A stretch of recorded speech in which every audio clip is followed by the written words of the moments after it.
یہ ہمارے معاشرے میں بات بات پر جھوٹ بلوایا جاتا ہے. بھائی میری بات بری تو نہیں لگی؟ اب اس کے کلیجے کے ٹکڑے ہو گئے, دل کا مطلب بیچارے کا وہ چورا ہو گیا, دل توڑ ڈالا, اور اب آپ اوپر سے پوچھتے ہو میری بات بری تو نہیں لگی.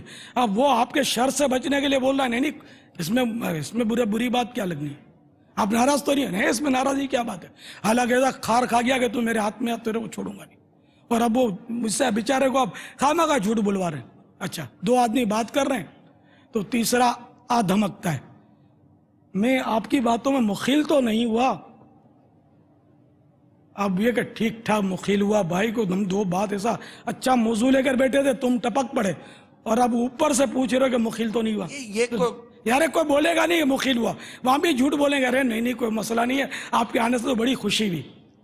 کوئی اخلاقی طور پر بابا پوچھتا تو ہے نا, ٹھیک ہے آپ ایک نشاندہی کر رہے ہیں, لیکن ایک آدمی اچانک آ جائے گا تو کیا یہ اچھا پوچھے گا نہیں یار وہ مطلب معذرت میں آپ کی باتوں میں مطلب مخل تو نہیں ہوا, یا مطلب کوئی آدمی کسی کے یا کھانے پر ہے تو اسے پوچھے گا نہیں اخلاقی طور پر یار آپ کو کھانا تو اچھا لگا نہیں لگا, چائے اچھی لگی نہیں لگا. اب یہ بھی نہ پوچھے تو پھر کیا پوچھے اس کو؟ نہیں, امام غزالی علیہ رحمۃ اللہ الوالی نے لکھا ہے کہ 3 بار بولے کہ کھائیے اور لیجئے. بھائی لیجئے نا, پر 3 بار. اب زیادہ بولو اگر وہ ہے پیٹ کا قفل مدینہ والا تو بیچارے کا پیٹ کا قفل مدینہ ٹوٹا. اچھا, پھر یہ کہ آپ کا کھانا وہ بڑی مشکل سے نگل رہا ہے بیچارہ, اس کے حلق سے نیچے آتا نہیں, ایسا بدمزہ ہے. اب آپ اس پر بار بار اصرار کیے جا رہے ہیں, بلکہ اکثریت تو یہ ہوتی ہے کہ اپنے ہاتھ سے نکال کر اس کی پلیٹ میں ٹھوک دیتے ہیں.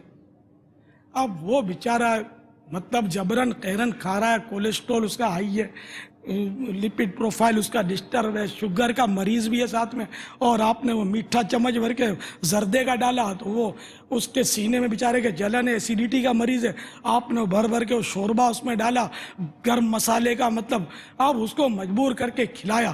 اب یار آپ یہ کون سی مہمان نوازی کر رہے ہو, یا مطلب یہ کہ مرض نوازی کر رہے ہو, یا ڈاکٹر نوازی کر رہے ہو؟ یار اب اس کو دوائیں کھانی پڑیں گی کیونکہ یہ اس کو اتنا کھلا دیا آپ نے زبردستی. تو اس لیے امام غزالی علیہ رحمۃ اللہ الوالی بہت عقل مند تھے, 5ویں صدی ہجری کے مجدد تھے, بہت بڑے علامہ تھے, تو اور بہت بڑے صوفی تھے, صوفی باصفا تھے, عالم باعمل تھے. تو انہوں نے نفسیات پرکھی اور لکھ دیا کہ 3 سے زیادہ مت پوچھو, بار بار پوچھو گے تو مروت میں زیادہ کھا لے گا, پھر پھنسے گا. تو یہ آج کل کا داماد کو سمجھا نا, داماد نہیں کھاتا زیادہ, داماد وہ ریزرو رہتا ہے. داماد زیادہ کھاتا نہیں ہے, مگر داماد کو پوچھنا بہت زیادہ پڑتا ہے, کھاتا بہت کم ہے, یہ پوچھتے بہت زیادہ ہے. اگر اس کو کم پوچھو, کھاتا ویسے کم ہے مگر بولتا پوچھو مجھے زیادہ. اس کو ڈالو گے نہیں, بولیں گے ڈالا نہیں, پوچھا نہیں تو بولو پوچھا نہیں. سسرال والوں کو ناراض ہو جائیں گے تو یہ 3-4 دفعہ کیا 12 دفعہ پوچھو. بابا آپ کو پتا ہے 12 دفعہ وہ پھر بھی غیبتیں ہوتی ہیں کہ ہم کو مان نہیں دیا.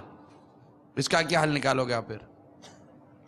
یہ تو دیکھو دونوں طرف سے معاملہ ایسا ہے کہ وہ اس کا حل تو مدنی ماحول, دعوت اسلامی کے مدنی ماحول سے وابستہ ہوں, مدنی قافلوں میں سفر کریں تو انشاءاللہ سب سیکھ جائیں گے. اب ایک ہی نشست میں اب میں داماد کو بھی سیٹ کر دوں تو دلہن کون سا کھاتی ہے یار, وہ تو خالی چگتی ہے. کیا کریں اس کا علاج؟ اور اب یہ کہ اگر واقعی شر پہنچنے کا خوف ہے تو ٹھیک ہے 112 بار پوچھو, 3 بار سے زیادہ پوچھنا کوئی حرام تو نہیں ہے, گناہ تو نہیں ہے. امام غزالی نے صرف مشورہ ہی دیا ہے, تو آپ کو لگتا ہے کہ 3 بار سے زیادہ اگر نہیں پوچھوں گا تو یہ میری غیبت میں پڑے گا, تو ٹھیک ہے 103 بار پوچھ لو. شریعت کی اجازت موجود ہے کہ اس کو گناہ کبیرہ سے بچاؤ غیبت کے. غیبت کے خلاف جنگ جاری رہے گی, غیبت کے خلاف جنگ جاری رہے گی.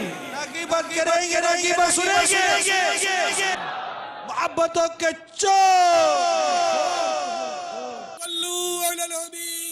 صلی اللہ تعالی علی محمد. مجھے اپنی اور ساری دنیا کے لوگوں کی اصلاح کی کوشش کرنی ہے انشاءاللہ.